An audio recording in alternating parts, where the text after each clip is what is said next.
and get rolling. Welcome to the fourth meeting of our MG In-Depth Pilot Series. We're very glad that y'all have been with us for this fun ride. Mel and I were talking this week, and we're like, we're almost a little bit disappointed that this is ending. We've had a lot of fun, but we are getting to the point in time where, you know, the gardening starts for real. So the timing is good. I want to say thanks to Melody for all the communication work that she's done on this. She's carried a lot of the load for making sure that everybody knew what was going on, as well as teaching, obviously.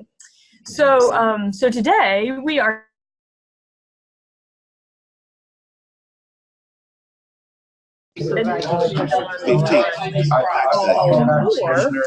of our session.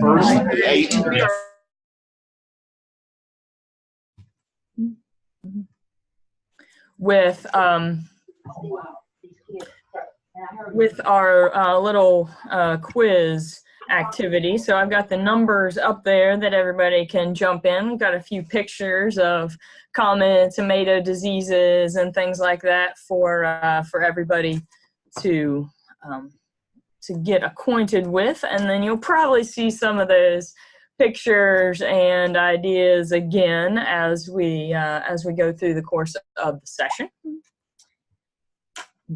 Well, one other thing that we wanted to share with you is, since a lot of the fun of this has been doing a online training for kind of the first time for a Master Gardener program, we want to hear what you thought about the timing and the technology and all of those sorts of things. And so sometime over the next week or so, probably, we'll be sending out a little survey to your agent who can pass that on to you. And our goal will really be to kind of get your feedback on, you know, what you thought about this whole process and kind of what we could do with it next to be a benefit to you. So you'll be seeing that. We just wanted to kind of let you know that was coming. Did you want to say anything else about that, Melody?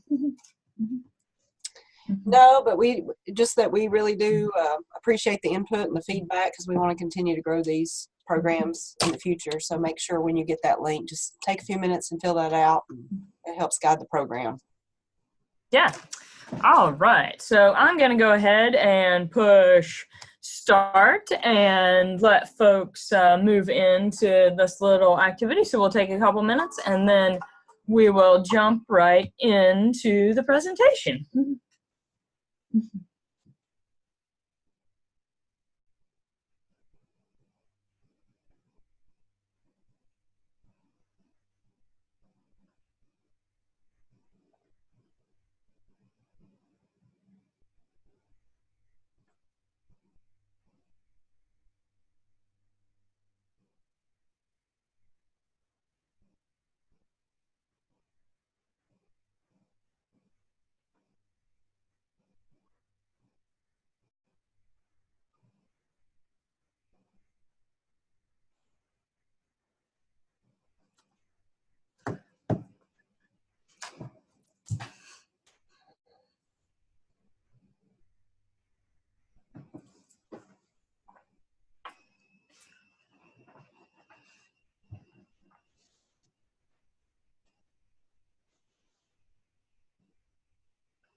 Mine still says that the game is trying to start. It hasn't started yet.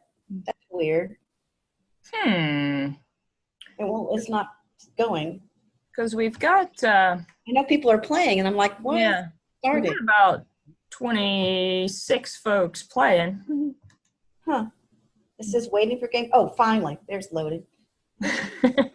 Must be taking a while for the electrons to get out to West Tennessee. I guess so.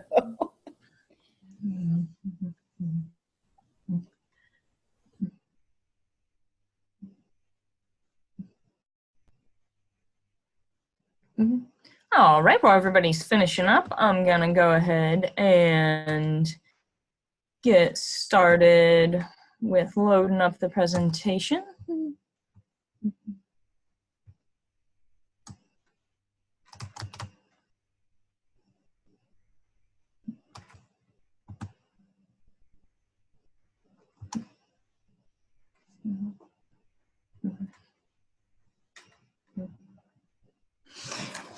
All right, can everybody see the presentation? We're going to go ahead and get started. And our topic today is the king of the garden, tomatoes. And I must say that this was kind of an intimidating topic to try to formulate 50 minutes worth of content on. In fact, as I was working on this, I think that maybe we could have probably done the whole month just on tomatoes. So we know that we're going to kind of get a snippet of a lot of different content today here. And for those of you who are experienced, hopefully this gives you a few nuances and helps you gain some resources to teach others. And if tomatoes are one of those crops that you struggle with, a couple of years ago we did a garden in-service, and we asked agents what the most common questions that they heard were. And of course, I do a lot of variety trialing and those types of things, and I was kind of hoping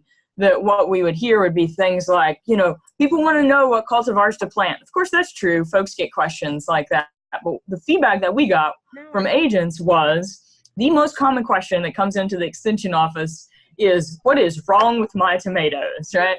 So we know that tomatoes are a really common source of questions, and I'm sure that you for yourself hear a lot about them. So for some of us, when I say the word tomato, it conjures up culinary images. No, that's just for some of us, it conjures up artistry and beautiful color, and the great amount of options that we have as far as the small fruited and large fruited types we can grow.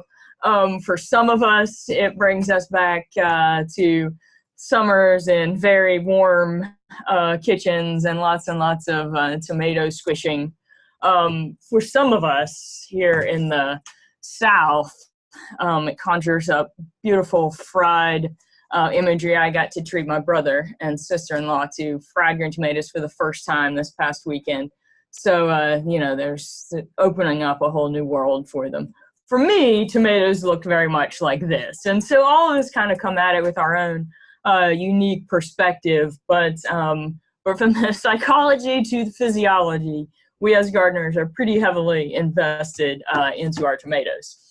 So as we begin this presentation, we're going to talk a little bit about the backstory and just a little bit about botany, kind of how we've gotten to where we are with tomatoes. A couple of the cool stories, we could spend a whole lot of time on that.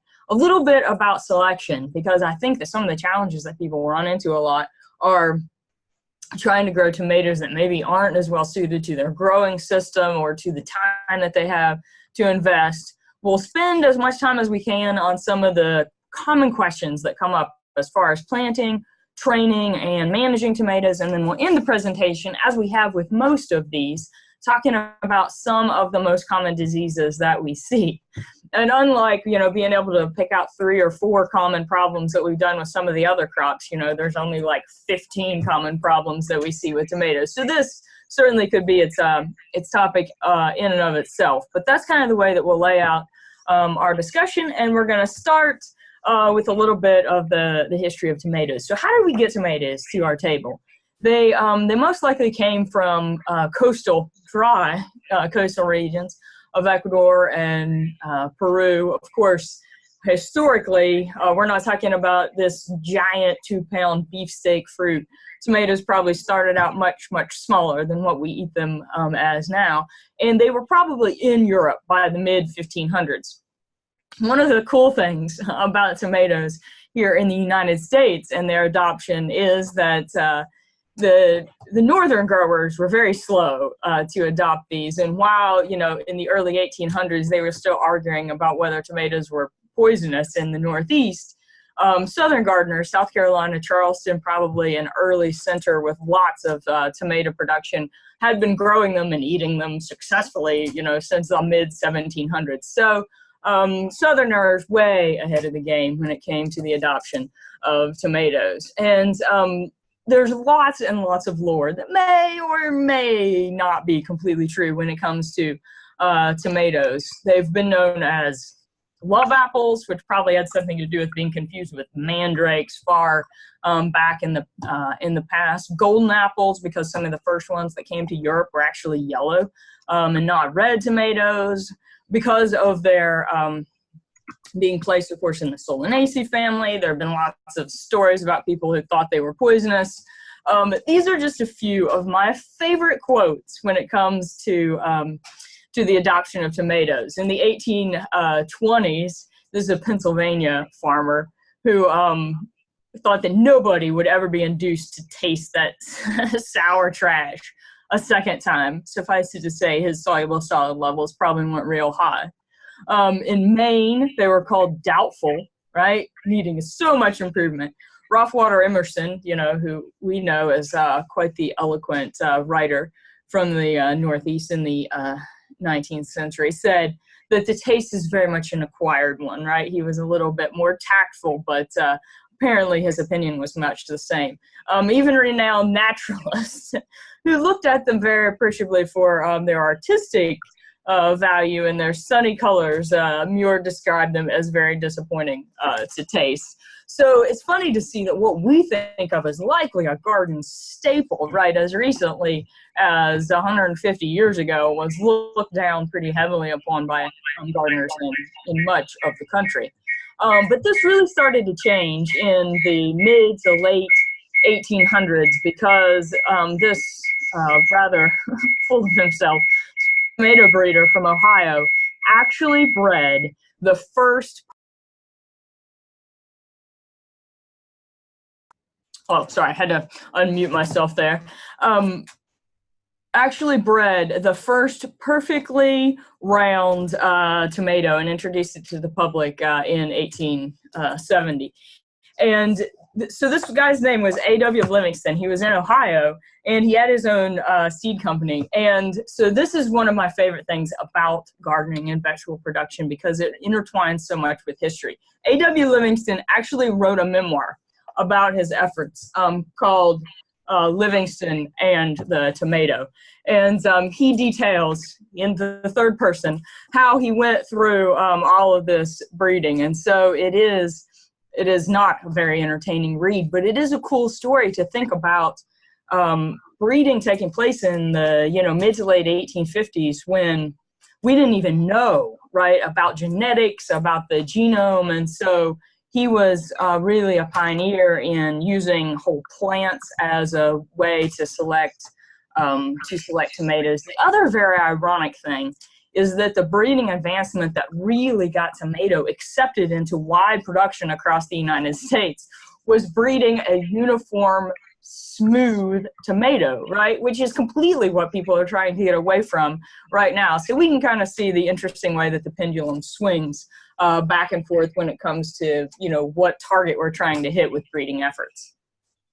The interesting thing that brings up is, the discussion that we get a lot, right, when folks come and ask us about questions. What's the difference between hybrids and heirlooms and open pollinated types of crops, right? So hybrids are an intentional cross between two parent lines. And so we can't save the seed. Well, we can save the seed from hybrids, but it won't come true, right? Because it will not have the same parentage as that hybrid seed did. And it was really in the early to mid 1900s that hybrids first began to come onto the scene, right? It was about 1900 when people rediscovered Mendel and all of his genetic works. They started hybridizing corn, and then it was kind of the mid 1900s before hybrid tomatoes really came on the market.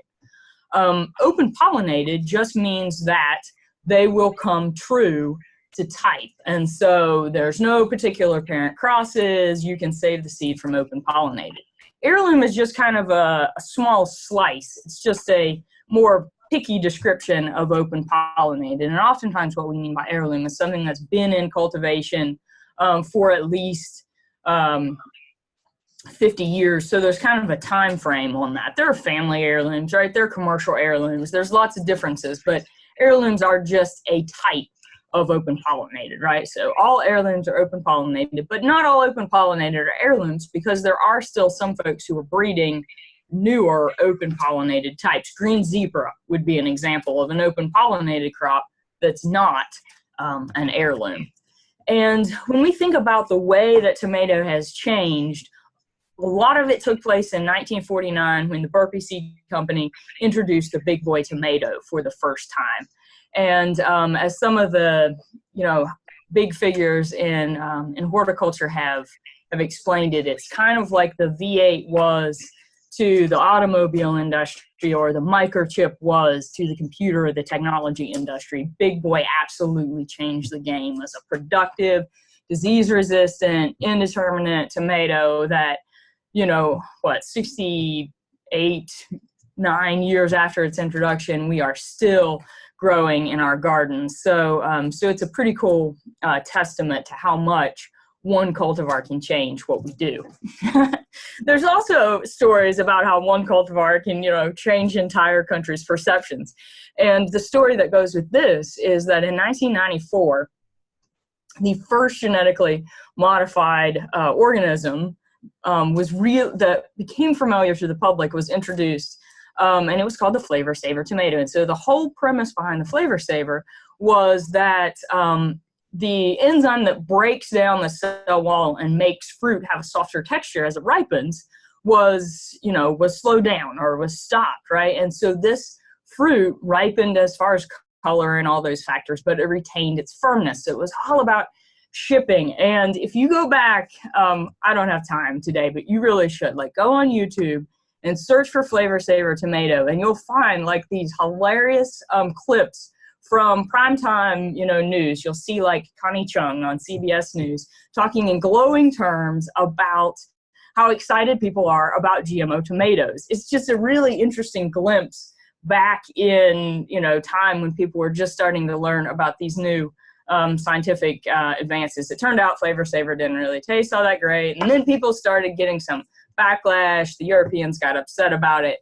The company that bred it and introduced it wasn't set up for the scale of demand that anyway, it was a marketing success and a commercial failure. It's very interesting for a lot of different reasons. And right now, even though genetically modified tomatoes are not all that difficult to breed, there aren't any on the market because there's no consumer demand for it. So it's a really interesting aspect. To finish up this kind of overview of tomatoes and where we got to where we are, I'm not going to explain this image, but I use it to say that over the past 7 years, we now have the complete genome for tomato mapped, and it makes breeding a whole different ballgame because we can go in, and I don't necessarily mean just with genetic modification, but even with conventional breeding, and start to adjust things that we want to change in genetics. And so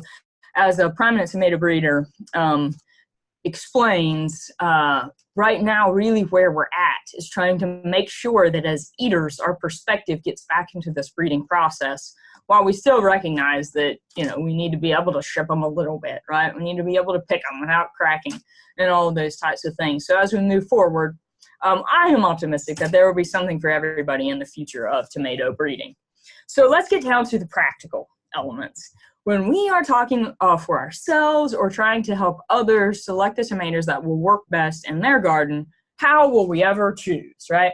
And this is kind of the three-pronged approach that I like to use when we talk about selection. So we'll ask the first important question, right? Do we like it? We can grow great disease-resistant fruit in our garden, but if we don't really like it, then it's probably not going to be the best tomato for us. Does it fit with our production system? And is the management doable, right? And when we're talking about pruning, when we're talking about training, when we're talking about the amount of sprays or management that we're going to need, can we fit it all together? And so, do we like it, right? Is it a type? Is it a size? Is it a use that fits our particular garden and the way that we want to eat the fruit? So we'll talk a little bit about beefsteaks, slicers, and some of the different uses for the different fruit types. And then, of course, we have to make that decision about, are we going to grow hybrid crops? Are we going to grow heirlooms? And there's no right answer, right? We're gardeners. We have the opportunity to make these decisions independent of economics. And so we can grow what we like, even if they take a little bit more time. So we all have that that option.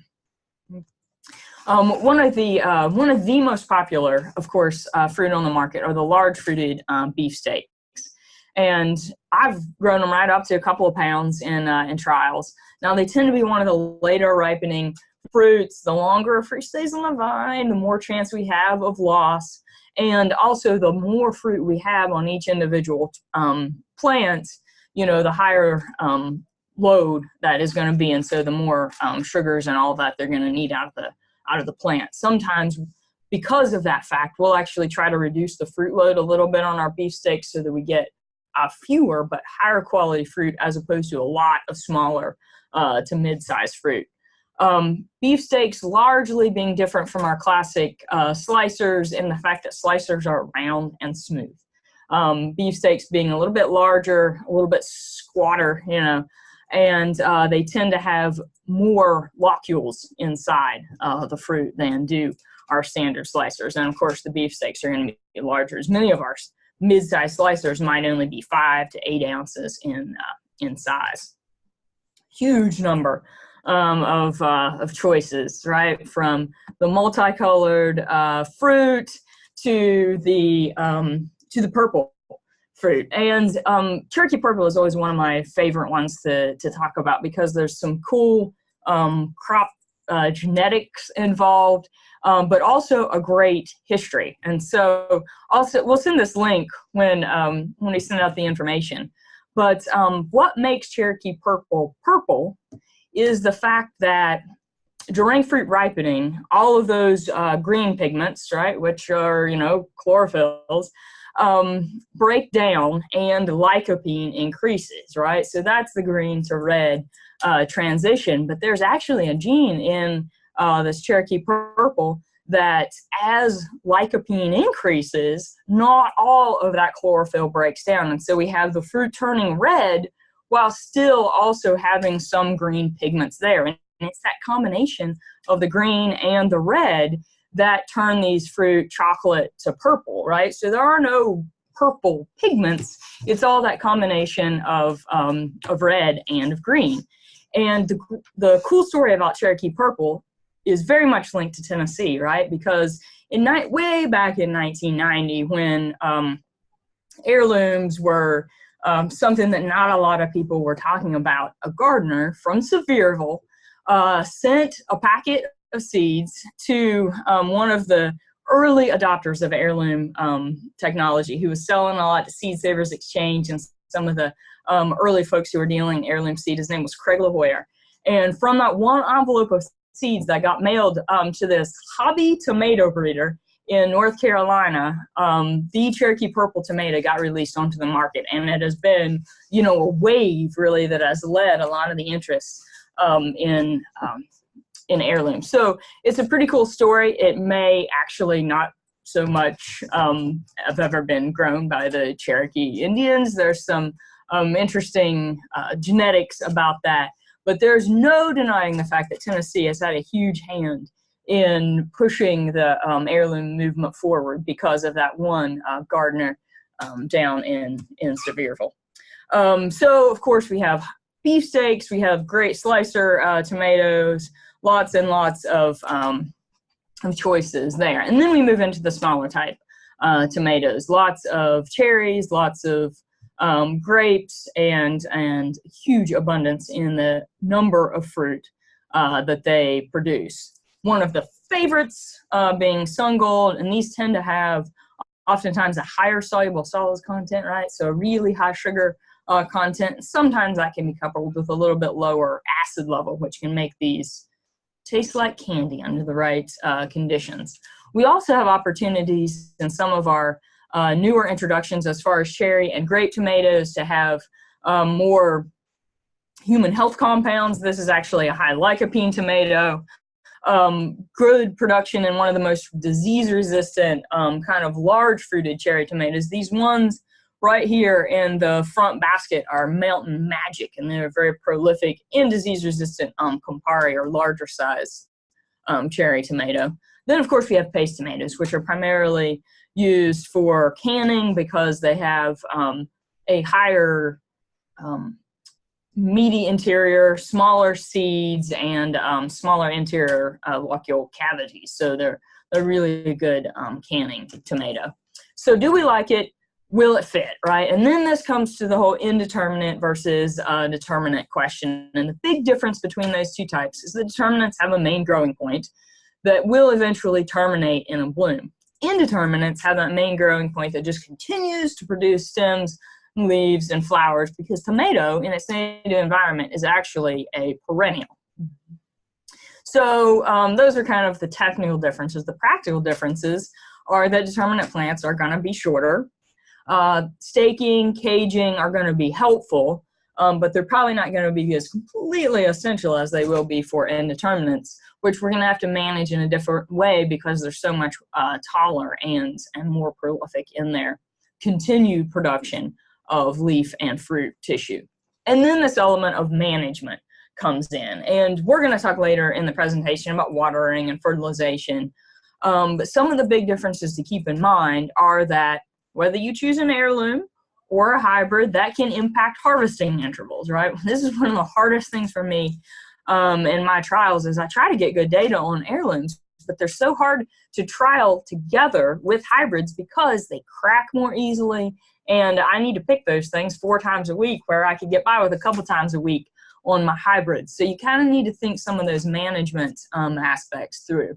But one of the most important things when it comes to management is the element of disease resistance. And of course, we'll talk more about this at the end of the presentation, but one of the things that for home gardeners comes into play is that we have a lot more leaf disease resistance available in some of our newer hybrids than we have in the past. And so these are just some lists of some of the newer hybrid cultivars that have some early blight, late blight, and even septoria resistance. So those are 3 of our really common leaf diseases. These 3 at the top are all determinate slicer tomatoes. Of course, we have a plum or a processing tomato, Mountain Magic I already mentioned, and then these are the smaller fruited type, Jaspers and cherry. Our cherry bomb, Juliet, is more of a small plum or a large grape tomato. And so good options coming for home gardeners for easier to manage types of crops. So we kind of bring all of those elements together when it comes to crop selection. Now we're really ready to get practical and start to talk about planting and training our tomatoes. So this is just a little bit of kind of background botany information to talk a little bit about the tomato plant itself. I already mentioned that it is itself a perennial. And oftentimes for simplification, right, we talk about determinants and indeterminates like there's just 2 big categories and that's all there are. But in many ways, there's determinants, there's semi-determinants, and so there is some gray in the area of how plants bear and how long they continue to grow from their main growing point. So there are some plants that are more erect, there are some that are vining and more prostrate. Those tend to be the processing tomatoes that we think that we buy in Heinz ketchup and those types of things, which are often grown and picked and never trained or staked in any way. Under good conditions, tomatoes have really deep tap roots, but still most of their root material will be in the top 2 feet, which is of course very comforting to Tennessee gardeners because none of us have 6 feet of topsoil for them to grow in. Tomatoes are generally self-pollinated because they have perfect flowers that have both male and female parts. And while they don't have any nectar to benefit the bees, there is still bee visitation. And so outcrossing between flowers can occur because of the bee visitation. Tomatoes aren't short day, they aren't long day, they don't really have day length triggers when it comes to fruiting. Mm-hmm. The tomato fruit itself is actually a fleshy berry, if you really need that for your trivia. The red pigment is lycopene, but there are other important pigments that produce the oranges and the yellows. And the cool thing about the color that we see in the fruit, this gets back a little bit to our Cherokee purple conversation, is it's kind of the skin and the flesh color combined. So our redder tomatoes actually have a yellow skin with red flesh. The pinks have clear skin. with pink flesh. So it's that combination that produces for us the great color palette that we have. Tomato transplant is probably one of the most common things grown by home gardeners, and that's because we can be picky about our plant health. We can have a choice of these literally hundreds of cultivars that are available for us to buy, much easier from seed than transplants, and we have the control over the timing of the plant. So there are certainly lots of advantages when we talk about growing our own, but more and more we're seeing garden centers have a really wide array of tomato transplants for home gardeners. So lots of great options. We want to be picky about our tomato transplants because very early in the life of the tomato plant, it has already started, like 3 leaves in, the tomato plant has actually initiated its reproductive growth. So when we buy transplants at the garden center, it's already on its way to the fruiting capacity that is going to provide garden productivity. So we want transplants that have been well managed as far as climate and certainly health. And so we want ones that are stocky, sturdy, dark green, and don't have signs of damage. A couple of things I wanted to point out in this picture. You can see a little bit of feeding damage on the leaves. That's actually thrips. You can see some kind of wilting in some of the lower leaves, which can be due to being really dried down, some of the lower leaves being yellow, an indication that they may have experienced nitrogen deficiencies. So there's lots of clues we can use here. When we get those transplants, we want to make sure that we prepare them well for the climate that they're going to be experiencing when we put them in the ground. And so we're going to gently expose them to more outdoor conditions. Y'all are familiar with hardening. One thing I really wanted to mention when we're talking about hardening is that in the past, it's been common to subject tomatoes to cold temperatures when we harden them. And that's kind of fallen out of favor because it can have a negative impact on their later fruiting. The other thing that we don't necessarily want to do is starve our tomato plants in terms of nutrition. So really the recommended way to harden them is, of course, to gradually get them acclimated to higher light levels. And we can start to decrease their water, right? Let them dry out just a little bit more between watering. So it's better to harden them off with moderate moisture stress than temperature or low fertilizer. So we can keep that in mind. Of course, we want to start healthy. And it's recommended, we get into May, in late April, and we get excited. But it's recommended to try to transplant on a cloudy day, add a starter fertilizer, get them acclimated and growing when they're not going to have hours and hours of bright sun immediately after transplanting. So this is one of the most common questions that I get, and probably amongst those of us who are on this call, we could each explain our personal preferences on how we plant tomatoes and how deep, right? But I will say that it is my personal preference to not have to plant tomatoes real deep, right? In an ideal world, we go into the field with a stocky, rather compact transplant that doesn't have a bunch of stem that we have to figure out how to deal with. And I think that our challenge is that lots of times we're maybe planting tomatoes that are a little bit larger than would be ideal, and we have to figure out what to do with this stem.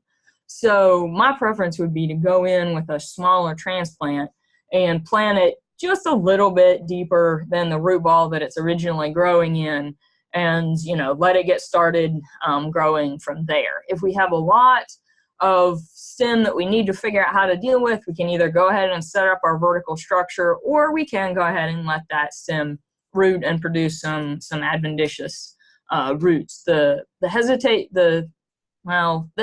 I would have about that is just make sure that you don't put that tomato plant in so deep that you're putting those young roots in cooler soil temperatures, in wetter soil temperatures, and lower oxygenation. So if you're going to try to bury some stem, I would probably try to bury it more vertically so you have a little bit higher soil temperature in that area instead of just using post hole diggers and putting it really deep. So that's just a little bit of comments about starting tomato transplants, because what are they picky about? Soil temperature. And I think that's one of the biggest things that the folks gardeners, right, especially novice gardeners, really want to get those plants in early, and we just put them in when, okay, they're not going to get killed by frost. That's good. That's the first step. But are the soil temperatures 55 or 60 degrees to really allow that early root growth to take off? And so so we want to make sure that we're giving them appropriate soil temperatures. And then when we get into the growing temperatures, what do tomatoes really like? Well, they like temperatures that average above 60 degrees. So days of about 70 to 85 are ideal, nights of 60 to 70 degrees. Now, this is one of the hardest things, right, for southern gardeners. When we get into the heat of summer, what are the things that really hold our tomato plants back? Well, one of them is actually high night temperatures, because there's some research that actually states that night temperatures can actually be more detrimental to pollination and fruit set than daytime temperatures. Of course, if we get up into like 98 and 102, we're gonna have poor fruit set. But it's oftentimes night temperatures above 70 that also really cut into our pollination and our fruit set during the summertime. Now, we can't always control that, but those are the kind of things to keep in mind, because when we have high night and high daytime temperatures, pollen development is slowed. Just the tackiness of that pollen as it lands on the stigma and then attempts to fertilize. Sometimes the stigma can outgrow where the pollen can land in the tomato flower. Lots of really interesting elements. And so there are multiple ways that high temperatures mess with our good fruiting of our tomatoes. So we do our best as far as management conditions, but we go into the summer knowing that we might get a little bit of poor fruit set in our tomatoes. Good mulching, and I will say probably the longer I do trial tomatoes, the more convinced I am that good mulching is one of the most essential practices that we can do, especially right in our southern, more fluctuating types of conditions, because it addresses moisture by moderating soil moisture. It addresses temperature by moderating soil temperature, reduces weed pressure, and of course it helps to even out the watering and the impact. So I think that in many ways, early and appropriate mulching is one of the most useful things that we can do. It also makes picking easier, right? We have less fruit loss throughout the season because we don't have fruit that are on the ground. So lots and lots of things come into play. Watering, probably the first thing that I would say, and I know that y'all know this, but continue to communicate it when you get questions about tomatoes, is do not overhead water our tomatoes, right? The pathogens in our environment already have so many advantages on us that keeping our leaves wet with overhead watering is not something that we want to give them, in addition to the humidity issues that we already deal with. So drip irrigation is best. And lots of times we'll talk about tomatoes as needing 1 to 1.25 inches of water a week. And over the course of the season, it's an accurate statement. But on really hot, constantly drying days, say days that there's wind and things like that increase the plant loss, there may be up to 0.4 of an inch of water that could be used in the soil in the day. So there are going to be some times under the most stressful and drying conditions that our plants may need more like 2 to 2.5 inches of water per week. So we want to think about that under some of the most stressful conditions, especially if we have them in raised beds where soil drainage is very good and drying occurs quickly. Probably some of the most common questions that we get, or maybe I should say questions that we should get, but oftentimes we only see the effects, are issues with fertilizing tomatoes. And so I'm not going to try to cover all of this in really big detail, but I wanted to show you that we have some new resources where we have information about this. And so, of course, with your soil tests, you're going to get information about how much pre-plant nitrogen to add. Most of the time, it's going to be in that range of 1 to 1.5 pounds per 1,000 square feet, which is kind of the number that you're going to get from your home garden tests. And then, of course, the potassium and the phosphorus are going to be based on your soil test, whether it's low, medium, high, and oftentimes that P and K applied pre-plant is going to be higher than your nitrogen, because you're going to put all of your phosphorus and your potassium on as pre-plant, and you're going to have supplemental additions of nitrogen throughout the growing season. And so that's why lots of times on your soil test, it might recommend that you use a pre-plant that's 6-12-12 or something that has lower nitrogen with higher phosphorus or potassium, because we're going to apply nitrogen later in the growing season. So it's kind of a split application. And then we'll have typically recommendations for a side dressing that occurs about when our first fruits are set, right? We don't want to apply it too soon, because we want those plants to not necessarily have huge, lush growth that it induces them to continue to grow vegetatively. So we can do a side dressing with regular granular fertilizer. We can do it soluble through fertigation, or just, right, mixing Miracle-Gro in a bucket. This is a table from the new publication W804A, and it has specific recommendations for in-season nitrogen fertilization for really all of our vegetable crops. And you can, if you know our soil test recommendations from the past several years, really the only recommendation that you got was for ammonium nitrate or urea, right? A really high nitrogen product, which can sometimes be harder to find. And so we wanted to make sure that we included recommendations for calcium nitrate, which might be easier to get a hold of, for some of the organic options. The other important change is that you can see, like on tomatoes, right there on that first row, we're actually not recommending a completely ammonium source, because when we apply high ammonium fertilizer, we can actually be increasing the potential for blossom end rot. And so that's why, you know, for early tomatoes, for early peppers, we're not recommending that nitrogen form. It's better to apply it in a nitrate. This is in 804B. So this is a new publication that's all about fertilization in raised beds and places where it's kind of a non-soil system, where you're using compost and peat moss and those kinds of growing.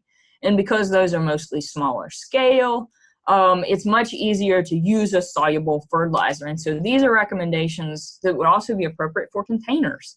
So it's just using typically a balanced formula or a fruiting formula, right? So the regular type of Miracle-Gro will have higher nitrogen than everything else. And what we're recommending is that for tomatoes and fruiting plants, use the balanced formula that has a little bit more potassium in relation to nitrogen.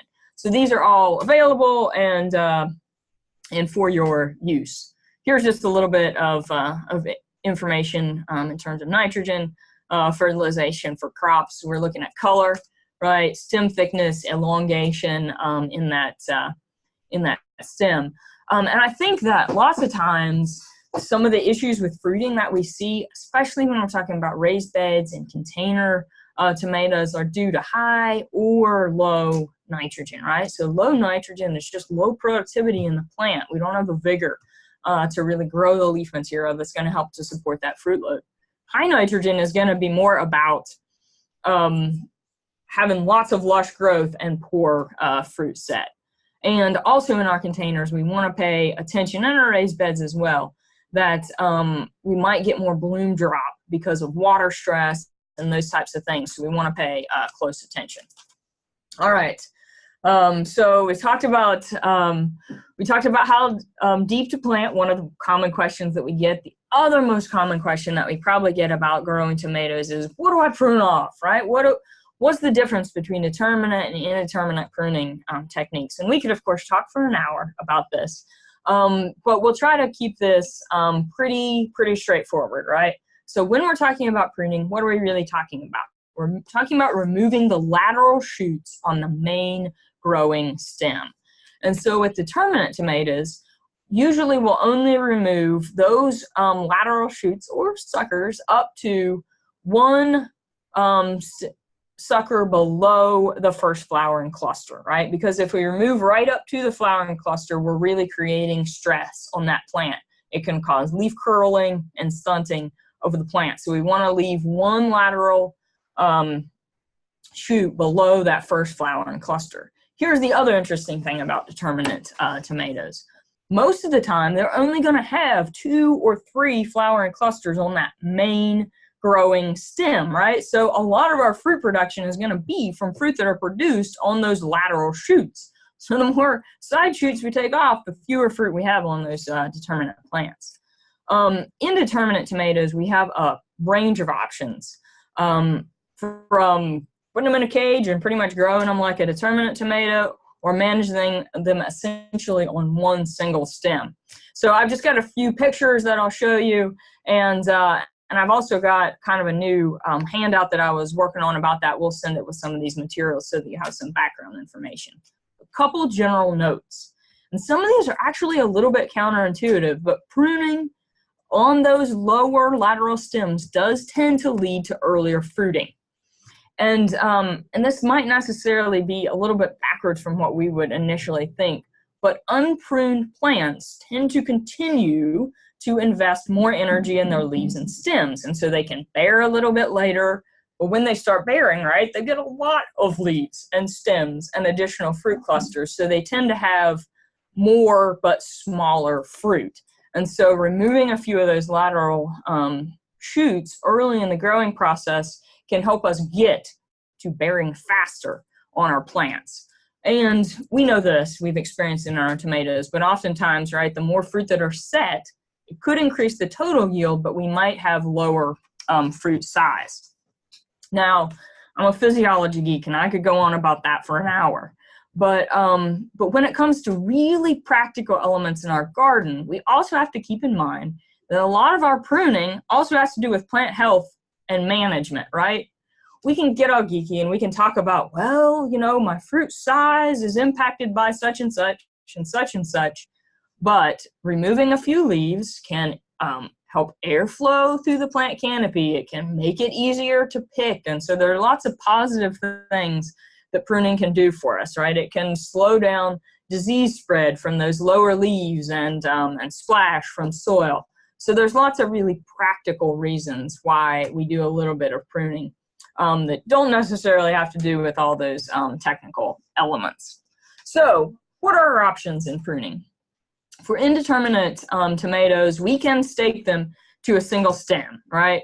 And we're talking about removing really all the lateral side shoots so that they're investing their energy in fewer fruit. We can get to it easier, but it does take more time. The other limitation is that the more side shoots we remove, the less leaf cover we have on that plant. And so if we get some disease and we lose even more leaves, we can have some scalding issues on our plant.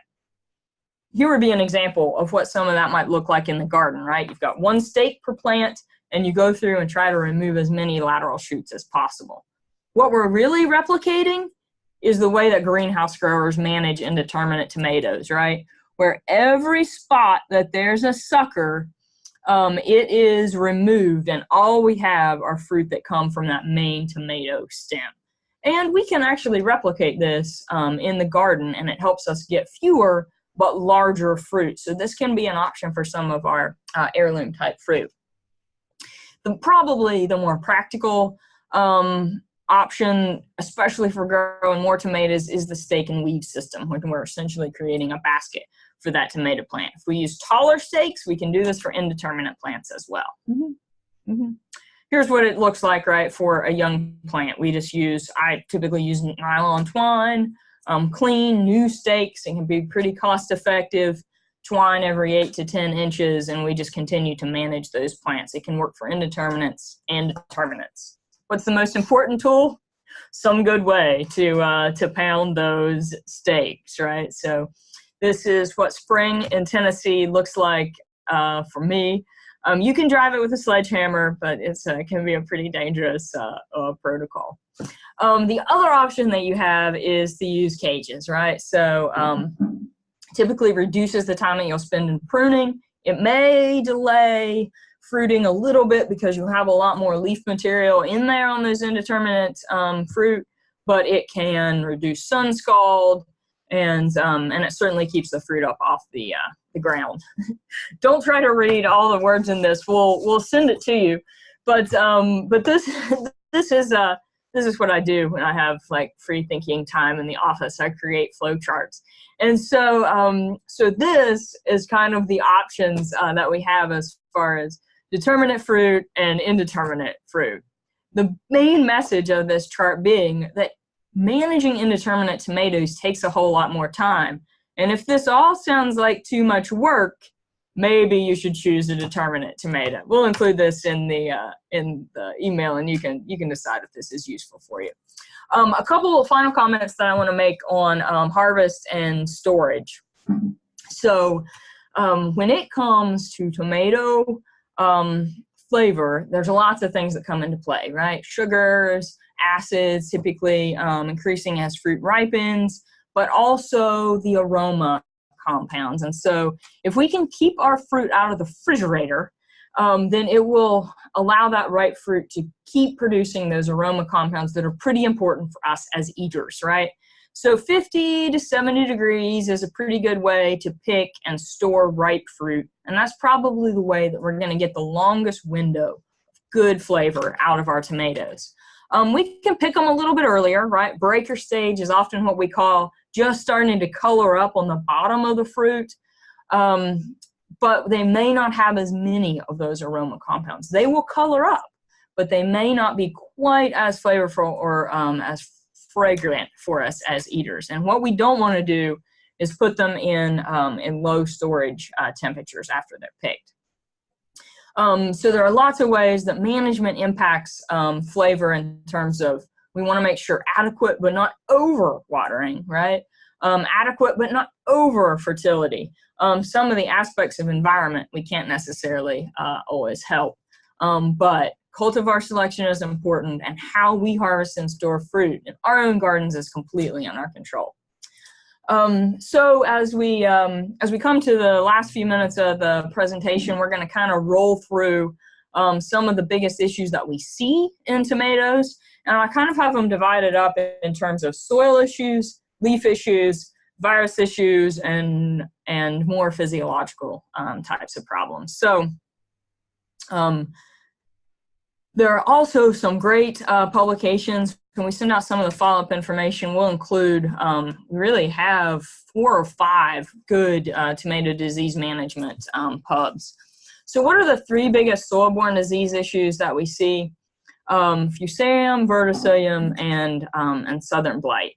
And what I would say right off the bat when we're talking about soil-borne disease issues is that rotation is important and cultivar selection for resistance is important, right? Because Fusarium, verticillium, well, all 3 of them remain in the soil for several years, and so they're challenging to deal with once we get them. But we have good resistance in a lot of our newer cultivars, Fusarium and verticillium. Let's use it, right?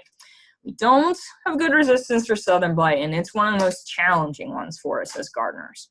So this is what Fusarium looks like, right? It is a wilt that just can really quickly take down tomatoes. One thing I'll say is that there are multiple kinds of Fusarium, and for us as gardeners, we can make hypotheses, right? We can say, well, it looks like there's discoloration in this vascular tissue, but we won't know for certain if it's Fusarium, if it's verticillium, if it's some other pathogen without lab ID. So what I will say about these is, if you have some wilting, right, plants going down, send them to the lab. Let's find out for sure what you have going on so that we know how to address it, right? Because these can be challenging to address, and we want to make sure that we're using the right techniques. So, you know, spend $12 on a lab sample before we know for sure whether we want to solarize, whether we want to select different cultivars, those types of things. One of often the diagnostic things that we'll look for with verticillium especially is those V shapes in our leaves, and so that's one of the symptomology. There can be some differences in the way it looks in the stem of the plant, but probably the best thing is to get a positive lab ID, because these can be challenging to deal with. Okay, here's the beast for me. And we had a bad year for it in 2017 and 2016. So, you know, this is one that we'll see oftentimes, whether it be gardeners, whether it be commercial growers, and this is southern blight, right? So it'll take down a plant really quickly, and we'll see some of this growth right around the soil line. Now, this is dramatic. Pathologists say this is an excellent picture of southern blight, but sometimes you won't quite see that much white mycelial growth. Sometimes it could look like this, where you'll see some of that growth in the soil. That's a really key indicator. But we're looking right on that lower stem and in the surrounding soil tissue. And these are the kind of the, think of them as the propagules, right? So those are the resistant structures that kind of look like mustard seeds. And those we want to make sure do not get into our soil. So with southern blight, we'll say if you see it, dig up soil around it, get it out of there, because these will last for several years in our soil. It's a tough one, right? It has a wide host range. It's hard to completely rotate away from because so many of our plants can get it. We can deep plow. Some of us don't prefer to do that. We can use more a grass type of rotation. We could solarize. There are some grafted plants, grafted rootstocks that do have some resistance to southern blight, but this is one that can be a challenge. So when we get to leaf diseases, here we have a little bit more straightforward management. But some of the most common ones are going to be early blight, septoria, and late blight, with early blight and septoria by far being the ones that we see the most often. This is what early blight looks like. It's an alternaria, and oftentimes we'll talk about it in terms of bullseye, right? We've seen this on some of the other crops that we talked about over the last few years, and it often starts at the bottom and travels up as older leaves get infected. But under humid conditions, it can move quickly, right? So here's an up-close look. Sad tomato leaf, and it can also infect stems. So this is important to know. And this is an up close, right? We're seeing that that bullseye. We want to be on the lookout early for early blight, because protective sprays are one of the best options that we have. We don't want to wait until we get a lot of leaf loss. We want to be on that early, whether it be organic or conventional fungicides. Protective sprays are the main thing that we have, right? We don't have a lot of materials that are good for curative. The other most common leaf disease that we'll see is called septoria. And I've got an up-close picture here so you can kind of tell the difference. With septoria, oftentimes we'll see some of those kind of reproductive structures are called pycnidia right in the middle of the infection, right? So we don't see necessarily that characteristic bullseye like we do with early blight, but we'll see sometimes some of those little structures right in the middle. Sometimes the lesions tend to be smaller. You can kind of see here, and you see a little bit of that lighter center. And those are some of the, here's an up close of septoria. And here's a little bit more picture. You can kind of see how sometimes it does tend to be smaller. But one thing that I'll say about early blight and septoria is that oftentimes they tend to occur together. So it can be useful to pick them out, but most of our spray materials will work for either. So our control measures are largely the same. Now, these diseases don't last as long in soil, so we don't need 5-year rotations, but they can still be present in debris from previous crops. So 1 to 3-year rotation is good. We can use resistance in some of our newer determinate cultivars and good sanitation, right? So this is one of the ways that our September and October practices can help us. If we had really heavy infections of these leaf diseases, get those plants out of the garden so that we don't have that, that debris staying there, potentially infecting future crops. And protective sprays, right? Sometime about the end of May, really all the way through the early part of August, I'll be doing weekly sprays for these leaf diseases. Here's one we won't see very much. Oftentimes we get this question, what's the difference between early and late blight? A lot, right? Different pathogens, all sorts of differences, but late blight we won't see as often typically, but when we see it, it will be bad, right? And this is late blight completely taking down a plant. Here's some few up close pictures. It can infect fruit, leaves, and oftentimes we'll see this whitish growth, which can be a key indicator. For us as home gardeners, there aren't a lot of good control materials that we have. It's also true for organic gardeners.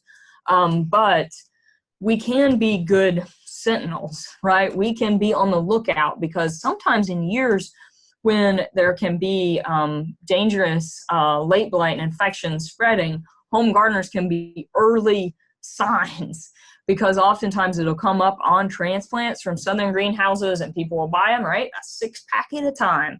And that late blight will be in home gardens all throughout an area. So we need to be on the lookout, because we could be an early warning system if some of this late blight has come into the area. There are more resistant cultivars. We do want to purchase healthy plants. But if you see anything that you think might be late blight, absolutely send it into the lab. Make sure that we know for certain if it's there. But overall, there's not a ton we can do. It tends to move quickly, and we don't have terribly effective sprays. A couple of final comments on viruses. Probably one of the most common ones that I see is tomato spotted wilt virus. Here's what it can look like. It can also have fruit impacts, although I often see it as a young plant early in the growing season. This is actually a picture from a leaf from a greenhouse. And so, so you see a little bit more of what we might recognize as a mosaic symptom of a virus. It is spread by a couple of different kinds of thrips and can often occur in greenhouses. So it could be infected when you get it. That's why we want to be picky about the health of our plants when we buy them. And rogue out those plants in the garden quickly so that we don't have infected plants that thrips could be feeding on and then moving throughout our garden. There are a few of our newer cultivars that do have some resistance. Those tend to be our hybrid, slicer, determinate types of tomatoes. Here's what it looks like in the field. This is one from one of my own tomatoes from 2016. It can just look like firing, right? Like somebody's just burned up that tissue. And here can be what it looks like potentially a route of infection early in the season. Thrips feeding on young tomatoes in the greenhouse. The other viral diseases that we see sometimes are tobacco and tomato mosaic viruses, which are closely related, not transmitted by insect, actually more mechanical, right? This is why we are tricky about, not having any tobacco products on our hands that can touch plants or contaminated seed, because it can survive for a long time in plant tissue. We're kind of over time right now, but there are also several physiological issues for tomatoes. Fruit cracking, which is more of a soil moisture management issue. Sometimes we can control this, sometimes we can't, right? Sometimes we just have dry conditions and heavy rainfall and we get fruit cracking, but mulching can be helpful. Cherry tomatoes especially, right? Picking time, really important for managing cracking on those guys. And good leaf cover, right? Because fruits really getting a lot of sunlight and warming up can be an issue. So we try to reduce exposed fruit, manage soil moisture, and aim for good fruit cover.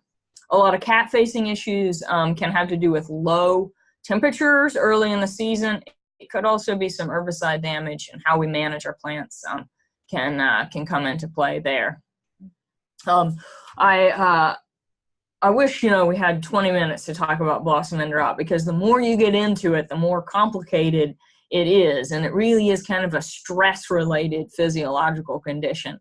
But for us as gardeners, what we want to do is try to reduce stretch as much as possible, keep even, consistent soil moisture, and even some of our pruning and management techniques can come into play. A couple pictures that I wanted to show for you to be on the lookout. When we see distortion like this can actually be herbicide drift. Leaf bleaching can be also an indicator of herbicide, whether it be more uptake, right, from residue or from drift. Tomatoes tend to be pretty sensitive to herbicides, so they can kind of be the canary in the well. One of the more common pests that we see, so this is spider mite damage, really decreases the vigor of the plant with heavy feeding, and they can be challenging to control, right? Consistent spraying is important. And of course, our favorite caterpillar feeding pest, we tend to see tobacco hornworm more in our plantings, very closely related. But we do have good biological, low residual types of BT and other materials we can use. This, I think, is the last picture in my slide set. I want to leave you with a really happy picture of a tomato hornworm.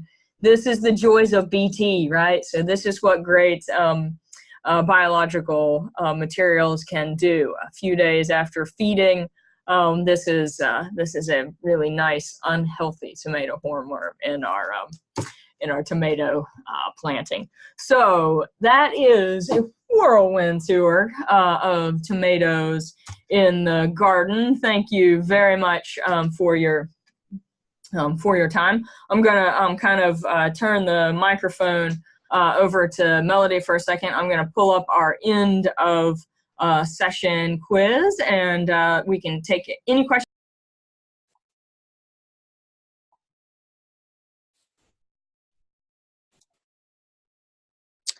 Okay, guys. I was just looking back in the chat box.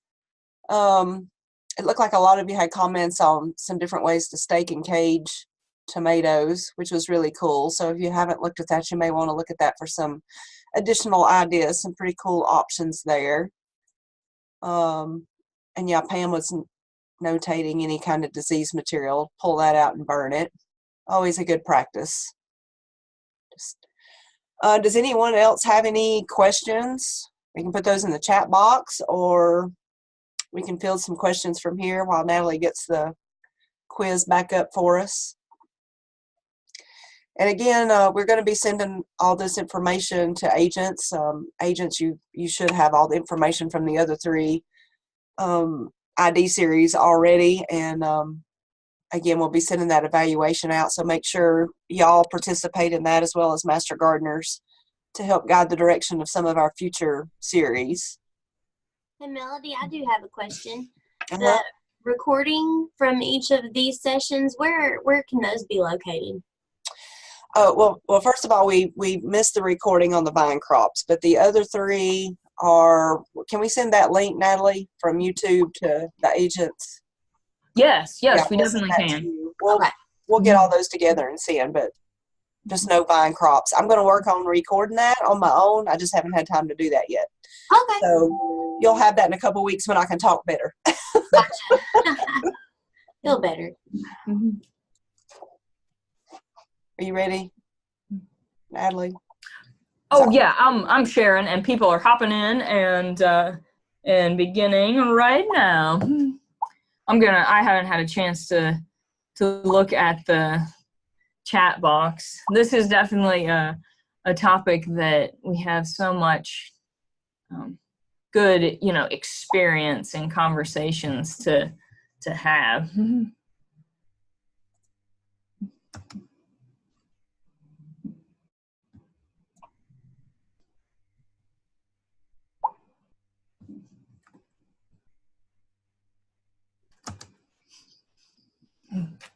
Oh yeah, we just got a comment in the chat box that was about straw bales, and that is a really good thing to bring up, because as far as getting our plants up off the ground, getting a little bit more airflow, and those types of things, addressing poor soil quality or soil drainage, I actually think that's a kind of a fun container 2.0 kinds of things that we have the opportunity to share with gardeners around the state. Mm-hmm. Mm-hmm.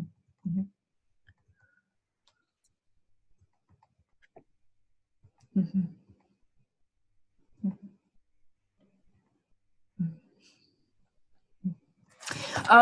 One of the questions that was in the chat box is early blight, late blight, or both more troublesome in East Tennessee? I would say early blight is largely troublesome everywhere. And if we have times when we're seeing late blight, it's probably going to be something that's going to be kind of around the state, because oftentimes that tends to be brought in by transplants from some other place. So those are not necessarily going to be really really east or west dependent. They'll probably impact us all.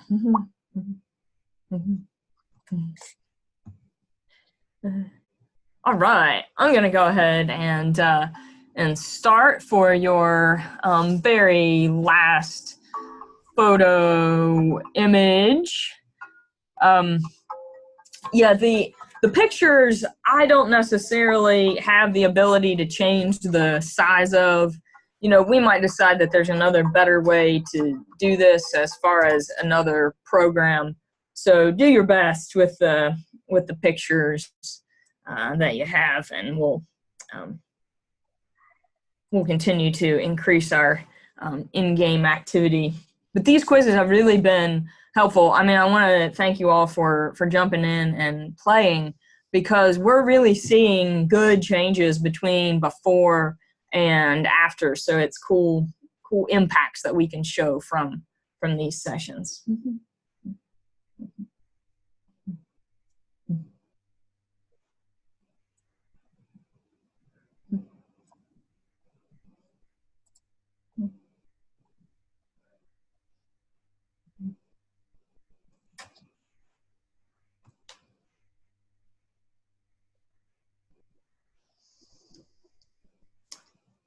So we're just going to kind of let people go ahead and look at these pictures.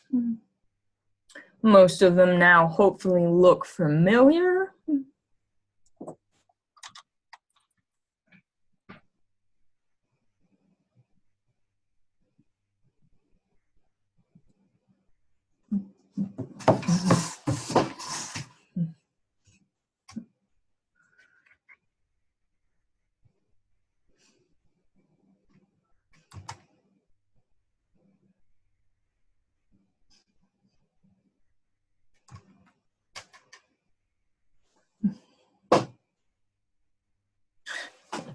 Lots of fun comments on cages.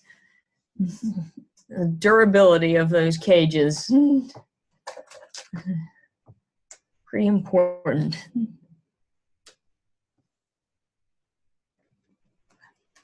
Okay, we're getting most people it looks like are just about finished.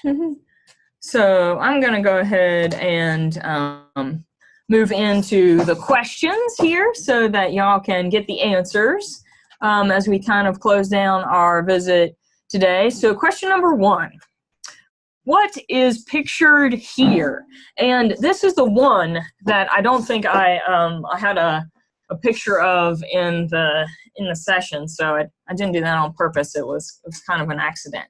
But the answer would be a damaging leaf-feeding pest. So we can see that's a tobacco hornworm, a beneficial parasitoid. So what we're seeing here are actually braconid wasps that are feeding their young on this tomato hornworm. And so the correct answer here is both of the above. So I mean, if you picked A or B, you were technically correct, but it was both A and B.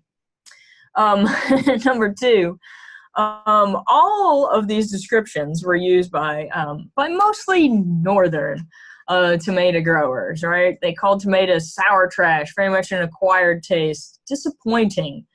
So the correct answer here would be D, all of the above. All right, now we're moving into to some of the images here. So what tomato leaf disease is this a close-up of? And you guys did great on this one. So this is actually an image of septoria. And so we can kind of see there in the center sometimes of these damaged areas, the reproductive or the pygnidia, right? So some of the fungal structures. Number 4, what likely caused this issue? So this is probably a little bit of herbicide drift. We want to be really careful with what we use in our lawns, in our flower beds, and certainly in our gardens, because tomatoes are very sensitive. Number 5, what likely caused this tomato to have these symptoms? So this are the mosaic pattern of tomato spotted wilt virus, and so this is actually a viral issue. And so that now, if you selected C, you know, we'll kind of give you a half point, right? Because it is a insect vectored virus, but this is largely the symptomology of a virus disease. Here we have the early blight, and that's that characteristic bullseye type of pattern, probably the most common disease that can infect leaves. It can infect stems. It can even infect fruit. And so one that we want to do our best to ward off with protective fungicides and good cultural practices. And number 7, a Cherokee purple tomato is purple due to actual purple pigments in the flesh. And that is false, right? So it's red and green blended together. So that brings our tomato session to a close. We thank you very much for your jumping into this brand new pilot project and for being game for all of our, well, games. And we hope that that you've enjoyed this. And I mean, you know, we'll take feedback. We'll absolutely, you know, try to tweak and think about what we might do in the future in these types of opportunities. But we're kind of excited about some of these digital techniques to do trainings. All right, Melody, I don't want to end without giving you a chance to say anything. All right. Well, thanks so much, and happy tomato growing. Please wait a little bit before you put those little guys in the ground. We're not quite warm enough, but you'll be ready. So have a great Friday afternoon and weekend, and we will see y'all, I'm sure, throughout the course of the spring all across the state. Happy gardening.